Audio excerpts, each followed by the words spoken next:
Bonjour et bienvenue, chers amis, dans ce tutoriel dans lequel nous allons parler des boucles et surtout la boucle while. Comme on avait vu précédemment la boucle for, on va essayer de voir une autre boucle qu'on appelle la boucle while. Et bien évidemment, c'est toujours dans le même objectif de pouvoir répéter une série d'instructions.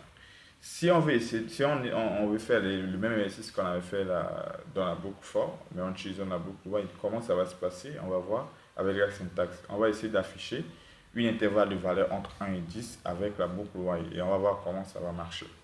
Alors, je vais juste créer un fichier ici au bureau. Je vais nommer, euh, je vais dire boucle while. Voilà, je vais mettre .cpp. Il faut créer toujours le fichier .cpp. Donc, on va commencer par inclure notre bibliothèque IOStream. iStream et on va faire un using namespace std. Ensuite, on met en place la fonction principale main. Donc, je vais mettre en place un indice sur parcours i. Alors, comment la boucle while va marcher? Pour mettre en place la boucle while, donc lorsqu'on écrit while, et ici, nous, qu'est-ce qu'on veut faire? On veut mettre en place une boucle qui va permettre de pouvoir afficher une intervalle de valeur entre 1 et 10. Donc, on a initialisé le i lors de la déclaration, on a initialisé à 1. Avec la boucle for, on avait trois paramètres. Le premier, c'était la condition initiale.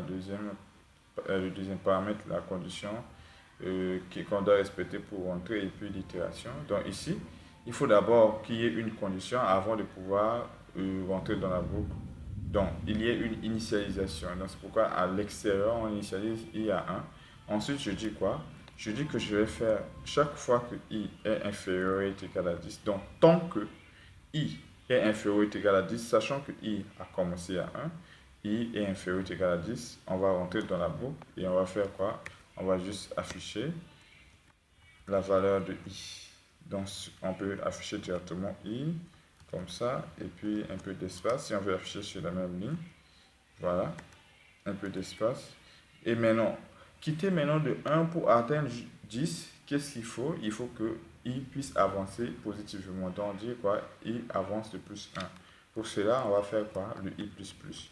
Donc, i quitte à 1, on va voir, il dit tant que i inférieur ou égal à 10, 1 inférieur ou égal à 10, donc oui, cette condition est vérifiée. On rentre dans la boucle, on affiche et on fait quoi? I avance. Et à partir du moment où i avance, on va sortir que lorsque cette condition ne sera plus vérifiée. Autrement dit, la boucle while prend en paramètre une condition qui doit au préalable être vérifiée avant qu'on ne rentre. Et quand on rentre, il faudrait que la condition ne soit plus vérifiée afin de pouvoir sortir ou du moins passer cette ligne. Et comme i a l'initialité à 1, cette condition sera bien vérifiée. Lorsqu'on rentre, on peut faire quoi? Avancer i de plus 1. Il va passer à 2, c'est toujours vérifié, jusqu'à ce que i passe à 11. Et 11 n'est plus inférieur ou égal à 10. C'est là, maintenant, qu'on pourra sortir. Et donc, si je lance le programme, on peut voir que pour ce programme, il nous affiche bien et bien 1, 2, 3, 4, 5, 6, 7, 8, 9.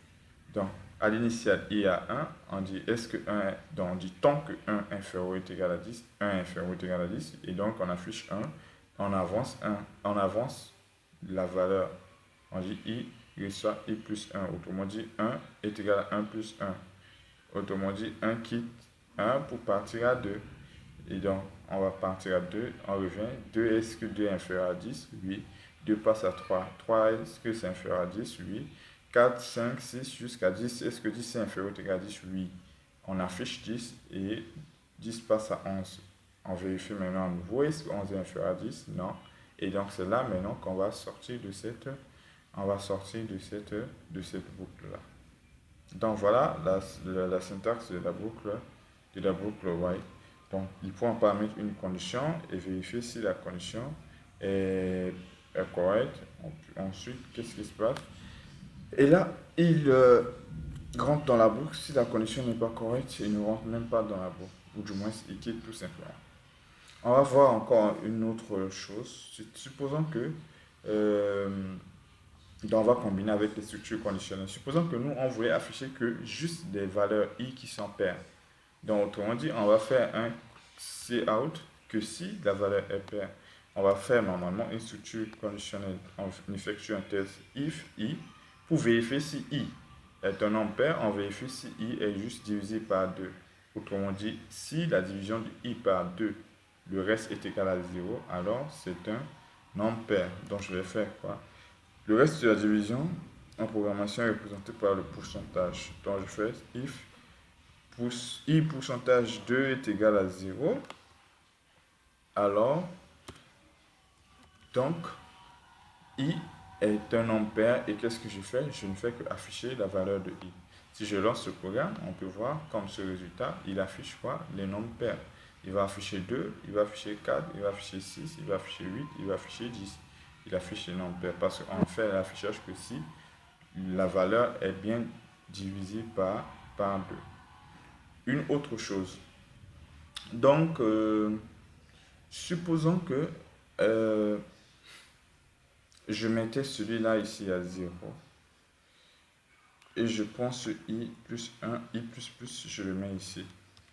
On est bien d'accord, il n'y aurait pas toujours le problème parce que i commence à 0 lorsqu'on vient, i 0 est inférieur à 10, mais il fait d'abord quoi? I avance à 1 d'abord avant de faire la même. Donc on va avoir toujours le même résultat, 2, 4, 6, 8. Mais vous allez voir un petit peu pourquoi est-ce que je l'ai mis là. Donc supposons qu'on veut faire quoi?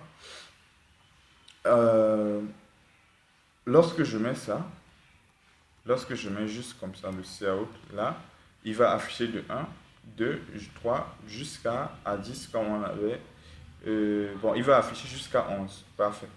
Il va afficher jusqu'à 11 parce que lorsque i est égal à 10, non, lorsque i est égal à 9, est-ce que 9 est inférieur ou égal à 10? Oui. Il rentre et dit quoi? I plus.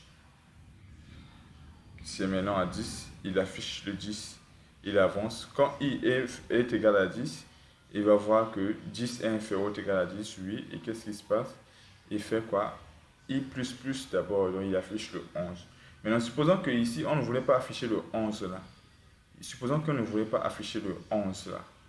Alors pour cela, on pouvait faire quoi? Il y a une instruction d'arrêt de boucle, nous, on peut mettre en place, c'est-à-dire on peut sortir de la boucle lorsque cette condition est vérifiée, mais on peut imposer aussi quelque part de pouvoir sortir de la boucle.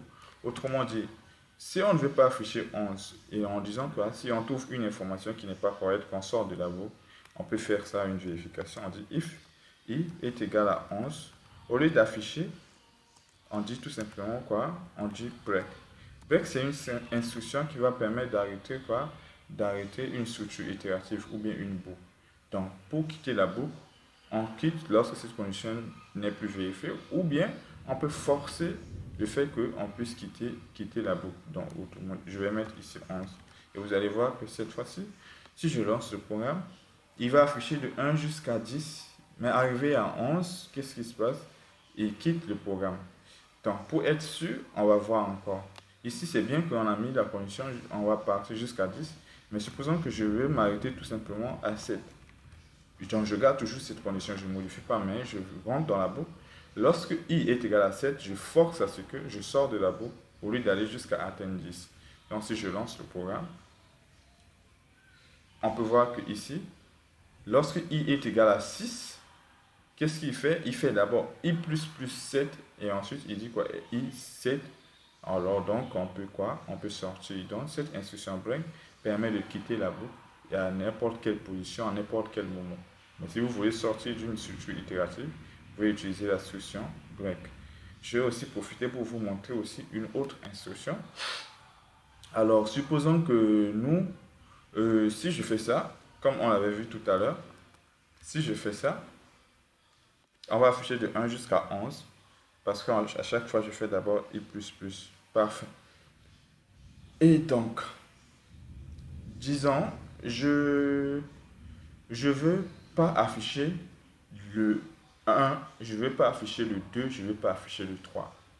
Donc, autrement dit, je veux pas que quand i est égal à 1, j'affiche ou i est égal à 2, j'affiche, ou I est égal à 3, j'affiche. C'est-à-dire quoi? Si la valeur de I est égale à l'une des valeurs de ces informations que j'ai précisées, je ne dois pas faire le cout. C'est-à-dire quoi? Je ne dois pas les traiter. Je n'ai pas dit de sortir de la boucle, il y a une différence. Je dis que je ne vais pas afficher I est égal à 1, I est égal à 2, I est égal à 3. Donc, je pouvais dire quoi? Je pouvais dire if ça, je fais rien, et puis else si, je fais cout. Mais il y a autre chose. Il y a une autre instruction qui permet de pouvoir sauter une itération. C'est-à-dire quoi? Au lieu de traiter toutes les informations d'une itération, mais qu'on passe directement à une itération suivante. Et là, c'est ce qu'on appelle l'instruction continue. Donc, l'instruction continue va dire quoi? Quand i est égal à 1, il va rentrer dans ce if-là. Et qu'est-ce qui se passe? Continue veut dire quoi? Passe directement à la prochaine itération. Ne te soucie pas des autres instructions qui restent ici. Mais passe directement à l'itération suivante. Il va passer à 2, la même chose. À 3, la même chose. Donc, on ne va pas arriver sur cette ligne-là. Mais quand i va passer à 4, cette condition ne sera pas vérifiée. On va partir sur cette ligne-là, traiter ainsi de suite. Ce qui va nous donner tout simplement ce résultat que vous allez voir ici.